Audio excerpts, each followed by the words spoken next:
Резолуцијата за црвените линии во преговорите со Бугарија, која што лидерот на СДСМ Венко Филипче веќе денови ја најавува, без да ја каже содржината, има позадина и цел што социјалдемократите сакаат да го постигнат, а во суштина да не направат ништо.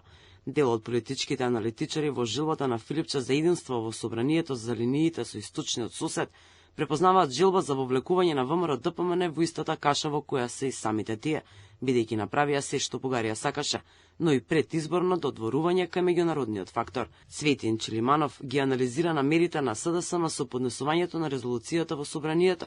Според него, социјалдемократите испраќаат сигнали до меѓународната заедница дека тие се тука и ќе испорачаат се што треба, само да се вратат на власт. Целта на СДСМ е јасна. Од една страна да се сигнализира дека ќе направат отстапки, со тоа се засилуваат апетитите на Бугарија, се прави потешко да му биде на ВМРО ДПМН, на владеачката партија во моментов да преговара од позиција на како равноправен фактор со Бугарија, бидејќи бугарите се велат добро, ние ќе почекаме 5-10 години, ќе дојдат повторно вие на власт, ќе ни дадат се што бараме. Сигнализираат кон странскиот фактор дека еве ние сме тука, спремни за компромис, кооперативни, како и секогаш, иако може да донесете на повторно на власт, пак со некои снимки, пак со нека шарена револуција. Инаку, Филипче не знае што ќе се случи со преговорите ако Македонија попушти и ги внесе бугарите во уставот, а при тоа се соочи со ново бугарско вето.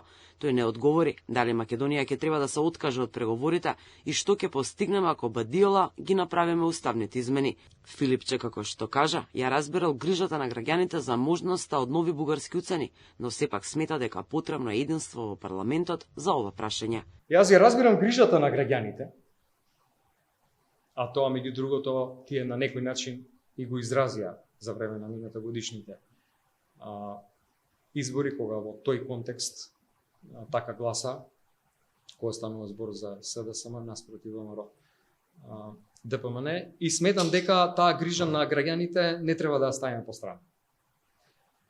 Исто така сметам дека во ниту еден документ не се загрозени ниту националните интереси, ниту е направено некакво предоста. Меѓутоа исто така сметам дека мора сите политички чинители да седнат заедно на маса. Софискиот парламент досега донесе неколку резолуции за билатералното прашање со Македонија. Последната е од мај годинава. Официјална Софија порача нема да отстапиме ниту сантиметар од договореното. Со 194 гласа за, пратениците во Народното собрание во Бугарија изгласаа документ каде стои дека се неприфатливи сите обиди во рамките на форматите и институциите на ЕУ за повторно преговарање, за обиколување или игнорирање на елементи од постигнатите договори. Со овој документ, бугарскиот парламент цврсто застана зад компромисот од јули 2022, а покрај уставните измени се потенцира и говор на омраза кон бугарите и се бара Македонија да го имплементира акцијскиот план за заштита на малцинствата, заклучно преговарачката рамка.